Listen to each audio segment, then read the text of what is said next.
अर्जुन को युद्ध में हराने वाले 6 योद्धा कौन थे? एक योद्धा जिसने अकेले ही सैकड़ों शत्रुओं को परास्त कर दिया हो, एक ऐसा वीर जिसका लक्ष्य कभी चूका नहीं, जिसकी धनुष की टंकार से आसमान भी कांप उठे। हाँ, हम बात कर रहे हैं महाबली अर्जुन की। लेकिन क्या आप जानते हैं कि इस महायोद्धा को हराने का साहस और शक्ति किसके पास थी? क्या सच में ऐसा कोई योद्धा था जो अर्जुन को चुनौती दे सकता था? क्या वह कोई ऐसा दैवी शक्ति थी, या फिर ऐसा मानव जिसने असाधारण तप और साधना से अर्जुन को मात देने की क्षमता पाई थी?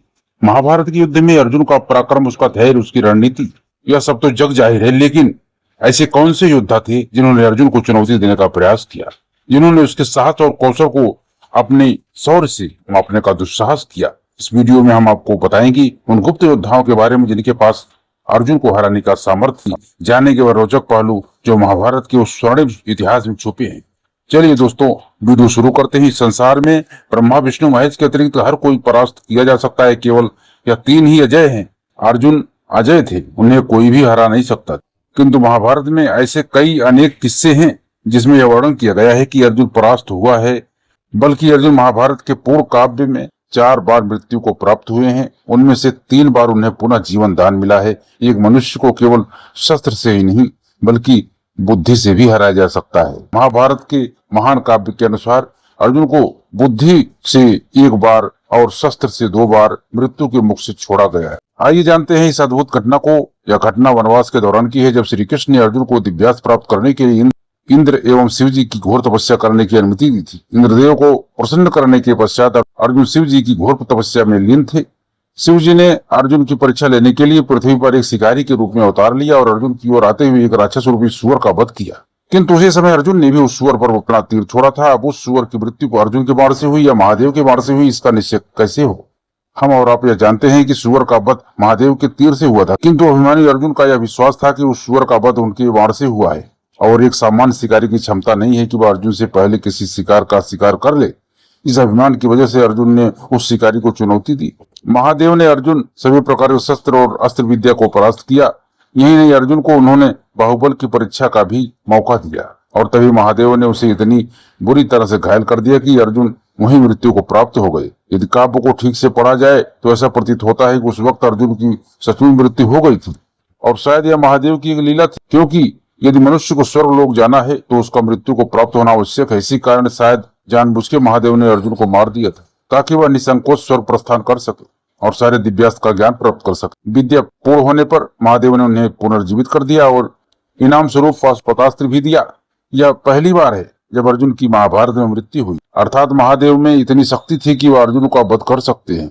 बल्कि महादेव चाहे तो महाभारत के किसी भी पात्र का वध कर सकते थे सिवाय श्री कृष्ण के। दूसरी घटना भी वनवास के दौरान की है, जब पांडव एवं द्रौपदी वनवास के दिन काट रहे थे। अज्ञातवास शुरू होने से पहले जब यमराज ने युधिष्ठिर की परीक्षा के लिए एक तालाब शैला घोषित कर सभी पांडवों को अपने प्रश्नों का उत्तर दिए बगैर पानी पीने की अनुमति नहीं दी थी, तभी केवल युधिष्ठिर ही ऐसे थे जिन्होंने यमराज के प्रश्नों के सही उत्तर दिए और उन्हें मृत्यु प्राप्त नहीं हुई।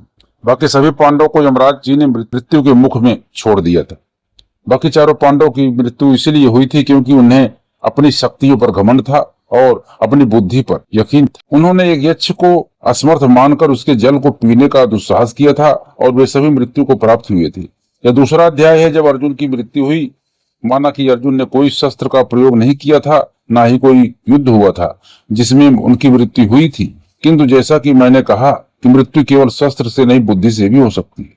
और यहाँ पर यम जी ने अपनी बुद्धि का प्रयोग कर अर्जुन को बाहुबल को ललकारा और अर्जुन ने अपनी बुद्धि का उपयोग किए बिना जल को पी लिया और मृत्यु को प्राप्त हुई। महाभारत का युद्ध समाप्त होने के बाद युधिष्ठिर ने अश्वमेध यज्ञ का अनुष्ठान किया था, जिसके अनुसार अर्जुन उत्तर पूर्व दिशा में विजय पताका लेकर निकले थे। वहां उनका सामना एक युवराज से हुआ जिसने अर्जुन को ललकारा था। एक बालक था, इस कारण अर्जुन का घमंड उससे यह कहता था वह उस बालक को बहुत ही आसानी से हरा देगा। जब युद्ध आरंभ हुआ तो उस युवराज ने एक ऐसा अचूक निशाना लगाया कि उस तीर ने सीधा अर्जुन की गर्दन को धड़ से अलग कर दिया। अर्जुन की मृत्यु वहीं हो गई थी। वह युवराज चित्रांगद का पुत्र बब्रुवाहन। चित्रांगदा अर्जुन की पत्नी थी, अर्थात बब्रुवाहन अर्जुन का पुत्र था। अर्जुन के अपने पुत्र ने अनजाने में अपने पिता का वध कर दिया था। उस वक्त अर्जुन की दूसरी पत्नी उलूपी ने नागमणि के प्रयोग से अर्जुन को पुनः जीवन दान दिया था।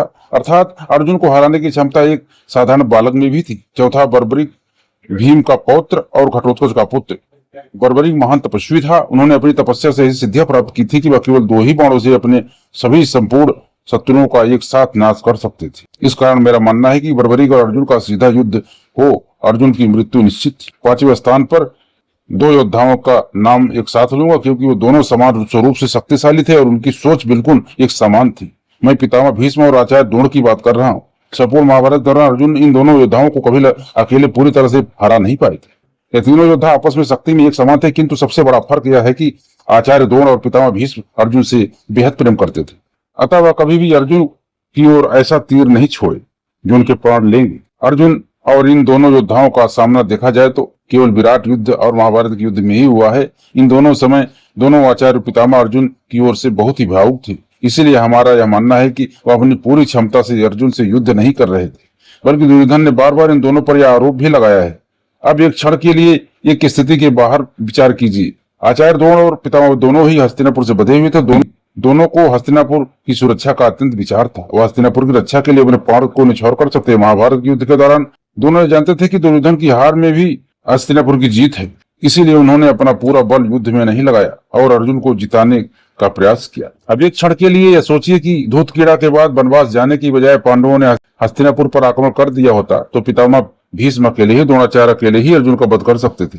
मगर वध नहीं कर सकते थे तो निश्चय ही उसे हरा सकते थे, परंतु ऐसा कुछ नहीं हुआ और अर्जुन ने अपने धर्म का पालन किया और 14 वर्ष वनवास के लिए चला गया।